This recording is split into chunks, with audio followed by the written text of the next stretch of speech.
All right.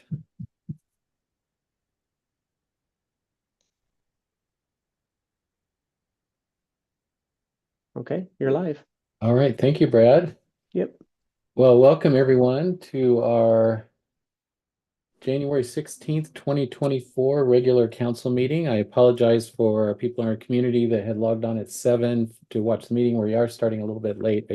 We had a work session prior to this that ran a little bit long. Anyways, we'll go ahead and call the meeting into order, and if we could all rise for the Pledge of Allegiance. I pledge allegiance to the flag To the flag of the United States of America and and the to the republic for which it stands, one nation, under God, God, indivisible, with indivisible, liberty with and liberty and justice for all. All right. I feel like it's 2020 again, and that ritual doing the Pledge of Allegiance on the Zoom calls here. Sylvia, roll call. Mayor Rosner, Here. Council President Young, Here. Councilor Browse. Here. Councilor Giles, Here. Councilor Mays, Yep. Councilor Scott, Yes, I'm here. Councilor Stankey. Here. Thank you.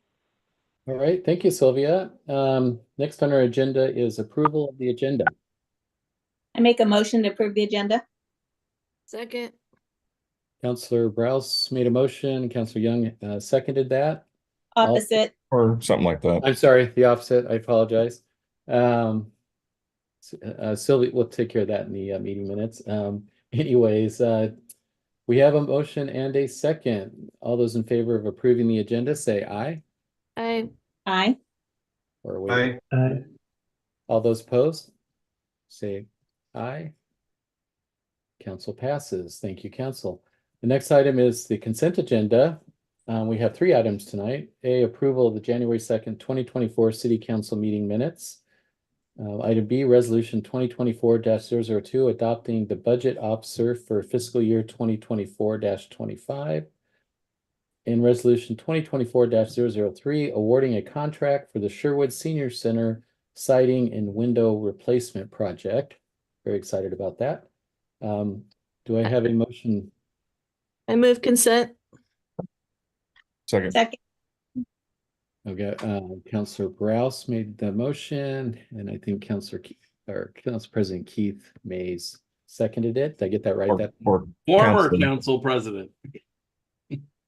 Whatever. You're right. Dude. See, here I go. He seconded it. Let's Anyway, sorry, title and Council confusion. President Young. Okay, we have a motion and a second. All those in favor say aye or raise your hand. Aye. Aye. All those opposed?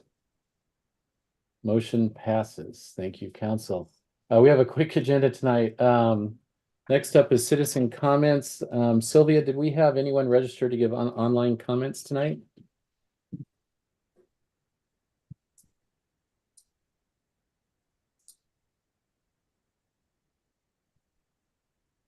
Mayor, can you hear me? Yes, I can. Yes, thank you. The only citizen comment request we received was from Neil Shannon. I did not receive any other requests. Okay. And I see Neil's joined us. Hi, Neil. How are you doing? I'm doing well, thank you. Well, great. Well, thanks for joining us.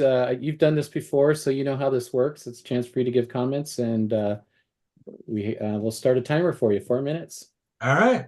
Well, good evening, City Council. My name is Neil Shannon, and I reside in Sherwood, Oregon. Thank you for the opportunity to speak with you this evening. My comments are in reference to the City Council work session of December 5th regarding the goals and objectives of the city boards and committees.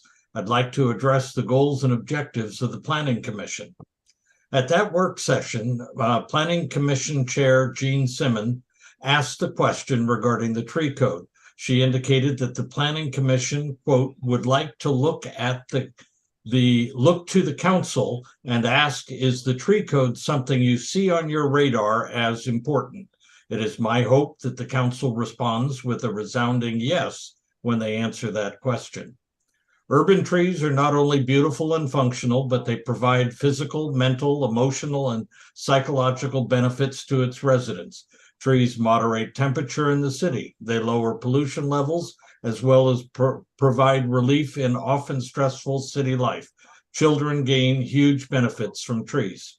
Studies find that the more contact a child has with nature, the more emotionally balanced that they can be.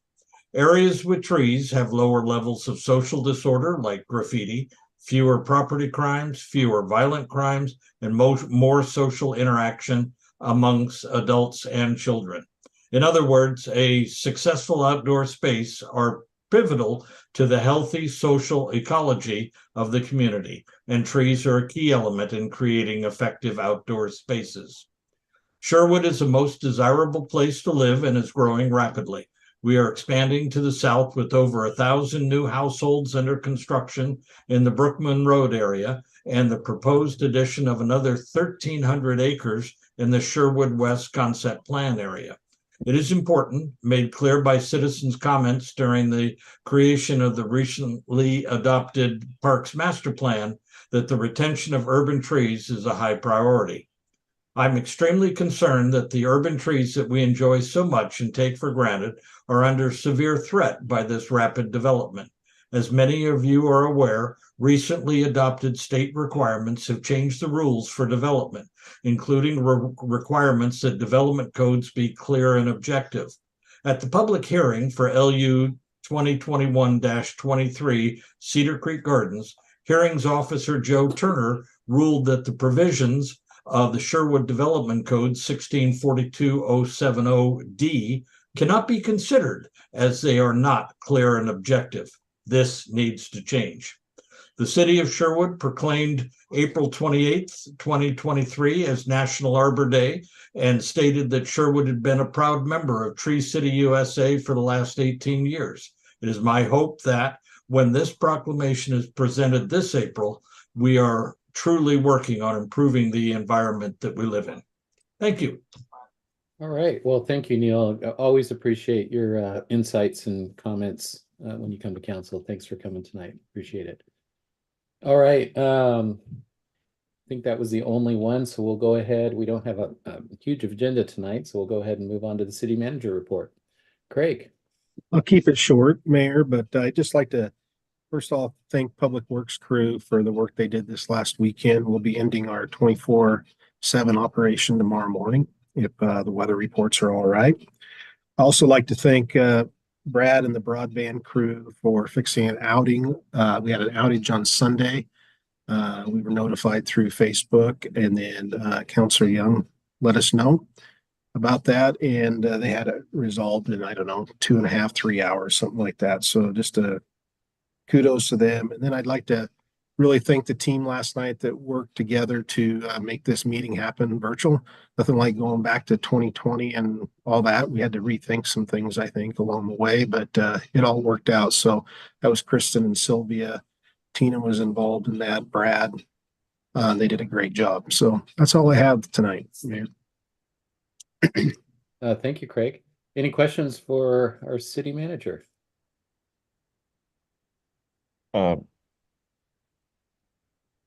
Keith. So we had our first hotel fire Sunday. Thankfully it didn't get too extreme, but it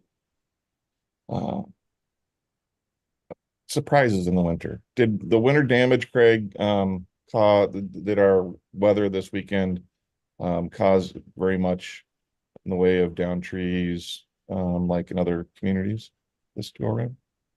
No, we didn't have, I didn't get a report today, but I hadn't heard of any downed trees on the right of way. Cool. The biggest thing we had happen besides our normal sanding and de-icing pre-treatment was we did have some folks have water leaks, which is the result coming out of a deep freeze like this. So I think we had, I don't know what we had today, but I think there was probably 4 or 5 I heard on Sunday. So, and yesterday. So. Awesome. Great job to everybody this weekend. I mean, it's still happening today, but certainly all departments stepped up, and as always, so I'm not surprised, but it's always just great to see helping out the community, with the roads, with broadband, with people in need, with our officers and other people, helping out. It's fantastic. You're here. And just while we're on the subject of water leak, Craig, do we offer any services around helping folks who have major water leaks? Yeah, I'd encourage folks, if you had a water leak, to contact the billing office. We do have a leak adjustment if you qualify for that. Repair needs to be made before you can actually qualify for that, though. Yeah, I asked that question because one of my neighbors had a water leak, and I encouraged them to call your office. So awesome, thank you. Counselor Stanky, Dan. Yeah, I don't know if this falls into our preview, but do we know, are we tracking like outages for power for Sherwood residents, especially with the colder weather like this? Yeah, so we've been working we get a report from PGE, and we've been working with them. As of today, this morning there was 11,000 still out in Washington County. I didn't hear of hardly any Sherwood residents today. Mostly that was Cedar Hills and some other areas, Tigard. I didn't get anything sent to me about Sherwood today. Okay, thanks. Hi, Counselor this may be for Fuller. you. Thank you. This may be for the city manager or Chief Ty, but did the police have any additional activity? Or I know we have a very small homeless population here, but was there any additional activity on that front? Counselor, I think Chief isn't here tonight, so I will follow back up with you. I did not hear about the weekend, though. Okay, great. I do know that Washington County opened up extra capacity for warming centers. The Wingspan convention area was opened up to provide additional space for people that need to get out of the cold. So I know the county's been responding, and I did have a conversation with Chief Hanlon about it, and they were aware of all those resources and were available to help people out if they needed to. There was an announcement put out, I think it was today, it might have been last night, about one of our residents that tends to do a lot of walking around town. Her name is Jan, so keep an eye out for her. She's escalated during this cold snap. Thank you, Renee. Any other Keith, questions? Or I go have a ahead. question. Can I have a question of Keith? Sure. What more do you know about the hotel fire? There was a belt of some sort in the hotel that caught fire. It was in the elevator. In the elevator at about 10 o'clock Sunday. So everybody got evacuated. TBF&R responded quickly. It was quickly put out. I don't know if even any water was needed. It might have been extinguishers. But everybody was there, had to be evacuated out. And 2 or 3 hours later, they could return to collect their belongings because it was a full scale. And the timing was unfortunate because a lot of people that were staying there were there because power was out in their homes. Right. Yeah. Thank you. You bet. Any other questions for Craig? And I do not see any, so we will go ahead and move on to council announcements. I'm just going to go in order left to right, top to bottom. So that, Dan, you're first, if you're okay with that. Yep. The Planning Commission did not meet this last week, so I have no updates from them. And the only other thing I have is that the Sherwood Center for the Arts is doing a Lunar New Year Lantern Festival on February 4th from 2 to 5. It's a free event. They are handing out lanterns for people to decorate, and you just need to get those returned by January 25th, and then they'll be hung up in the Center for the Arts until March 11th. It's going to be a great event, so invite everybody to come out for that. That's all I have. All right, thank you, Dan. Renee. most of my assignments happy either this week or next week, but I did receive a message today from Bonnie with Friends of the Refuge. They're looking for someone who would be interested in possibly doing taxes for their nonprofit at a discount or no fee. So if anybody is willing or able to do taxes, they're looking for some support. I think that's it. All right, thank you, Renee. Counselor Mays. Got to practice that. Thank you, Mayor. Dan stole part of my thunder, but that's a great announcement about the Art Center and the Lunar New Year event on the 4th. If you want to attend, yes, it's free. If you want to volunteer, they love to have you. I'll be volunteering. Councilor President Young is volunteering. It is the year of the dragon. So I guess those that are following the different years, this is some families love to have children in the year of the dragon. Whatever. Which was an interesting nugget of info shared at our meeting. That's about it. All right, thank you, Keith. Doug. So Parks Board met last week, and it was a pretty short meeting. There was a couple items they covered. The chair David gave a pretty good recap of our work session, our joint work session that we had with the boards and commissions representatives last December.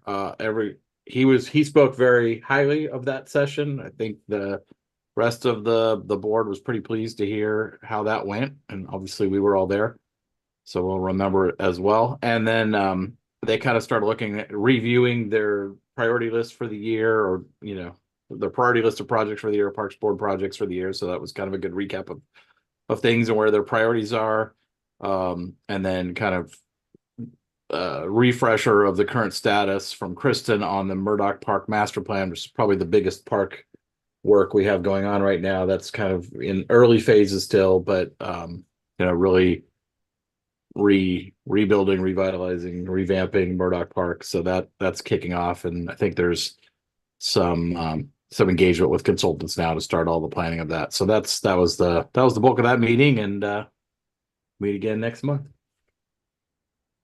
All right, thank you, Doug. And Taylor. I made a sign for you. Here, my background. That's awesome. All right. I gotta get a screenshot of that, and I'll just paste it up here. So we have not met yet for the library board. I'm continuing to work with the foundation on that. We'll also be meeting at the end of this week to try to. We've gotten some progress on the 503C front and a few other things. So we're really making a lot of progress with a few people. So this is another call out in addition to the article I had last month of, if you are looking for ways of creating a lasting tribute to a loved one, or if libraries have played an important part in your lives, one of the things that we can do as citizens, is we can't always control budgets and budget cuts that are being made at the county and the state level for some of these things, but we can work with some of these organizations to make sure that they have the resources they need to maintain the services that the library provides, and they're so crucial at this time. So anyway, we'll be meeting this week, and I'll update you next meeting. All right, thank you, Councilor Giles. Council President Young. Yeah, we had our community development block grant Washington County meeting last Thursday, and next Thursday we'll be meeting in person for an all-day presentation schedule where I think we have 11 presenters coming. And in between now and then, we'll be evaluating their 11 applications. And then they'll do their presentations and we can fine tune our scoring based on their presentations as well. And my other liaison is Sherwood School District. If anybody was thinking about attending their meeting tomorrow night, it's been postponed because of the weather.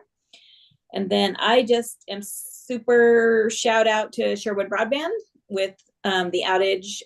I was one that was out, and I was so impressed with the 2.5 hour time frame that they got everybody up and running, and the personal phone calls they made.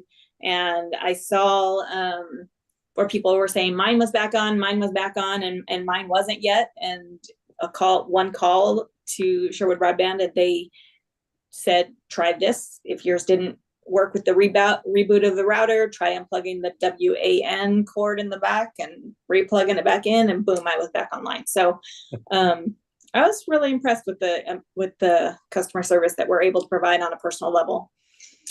And that will be all for tonight. All right. Well, thank you. Yeah, I'm going to start with thanks. The broadband team did an amazing job dealing with that. I had the opposite experience with another carrier that shall remain nameless last week, where it took 2 days and 6 phone calls to get my service back up. So I think we're very lucky to have Sherwood Broadband here, and very lucky to have the team that we have that takes care of it. Also, big shout out. I know Keith already talked about this. Several of you talked about it, but Public Works has just done an amazing job during this inclement weather. Just is super proactive. Getting the streets treated before the ice hit, I think, made a huge difference. And I'm not exaggerating when I say this, but when I was driving back from the airport yesterday, there was a noticeable improvement in the roads as I got into Sherwood, which was great. And but I just really appreciate all their hard work while we're at home near the fire, enjoying some downtime and enjoying the snow. Our Public Works team is out there working for our community and doing a great job. And I just can't say enough about them. As far as things I've been having going on, we had I think I mentioned this before, we had a Metro solid waste rate setting policy meeting last week. It's very interesting, but it's all about the process Metro uses to set rates. And that's, as I've said before, it's very important to all of us because those rates impact our consumer rates. And we're encouraging Metro to take a more transparent, collaborative process in how they do that. I also had a meeting I take that back. Kim, Council President Young, covered for me at the Metro Urban Growth Boundary Stakeholders Group. Kim, any comments on that meeting? That was very interesting. It was a 2-hour meeting via Zoom because, again, the weather. But it was a lot of good conversation, a lot of high level conversation that, you're talking about all these people crunching numbers and all this. But with as big as the metro area is, it was interesting to see all the competing forces in that conversation. I think just what in the end they talked about, putting people who put in requests for UGB expansions, that Metro has the right to put stipulations on those. And so obviously we already know that, but was part of the conversation to make sure that the vision that's being presented by the applicant is what comes out in the end. So. Great, thank you. And thank you for taking that meeting for me. I appreciate it. Yep. Full disclosure, I was at Disneyland with my wife while you were at that meeting, so thank you. Have an impact Metro Policy Advisory Committee coming up this month. The only other thing I wanted to mention, just really quick, again, shout out to Public Works. You'll see my article in the Archer coming up, but a lot of folks don't realize right now that we're doing a major upgrade to our water treatment plant that we jointly operate/own with the city of Wilsonville. that's a huge deal because we're doing that upgrade without asking for more money from our citizens. We didn't have to go to hat in hand to the state or the federal government to get money to do those upgrades. It's all program projects that our water fund is able to absorb because we set a little bit aside every month, every time you pay a water bill for these projects. And it also sets us up for future projects down the road, which I think, Greg, the next big expansion is not till like 2035 or later, if I remember correctly. But just a huge shout out to that team. That project's going well. We are independent of a lot of the water systems around us. We don't have to worry about the rates that Portland's setting or Tualatin Valley Water's setting. We own our own system, so we control our destiny. And it's a great place to be, especially during that exercise. I went and looked at rates in the communities around us and what they're charging for water. I just took my water bill and I applied Tualatin Valley Water's pricing to my September water bill, and it went, and keep in mind I irrigate a lawn here, but my water bill went from $250 to $380 just by applying Tualatin Valley's rate. So our rates may seem high, but we're actually doing pretty good when compared to the rest of the region around us. But so I just big shout out to Public Works and to past councils and past leaders who were thoughtful about getting that project done and getting that in place so to secure our future. And I Hey, think, Mayor, if I could say one other quick thing. yeah, go ahead, Keith. I apologize. We mentioned Public Works, Rockstars, other RPD. On Friday leading up to the weather event, shout out to our senior center. They distributed extra food in advance for those that ate at the center, and for those that got deliveries, were given extra food because of the upcoming weather. So good work. Great job. Yeah, and that's thanks for pointing out the work the PD does, especially during these events. And I should just say all of our staff, we have staff that's very public facing. So when we have inclement weather events like this, it's real easy to compliment them, but we have a lot of staff that works on the inside and, from administration to payroll to finance to courts to our art center, our senior center, that all do an amazing job for the city. Very lucky to have every single one of them. I think that's all I have on my list, unless there's anything else anyone would like to talk about for the good of the order. All right, with that, I will go ahead and we'll adjourn this meeting and we'll log off and log back in for an executive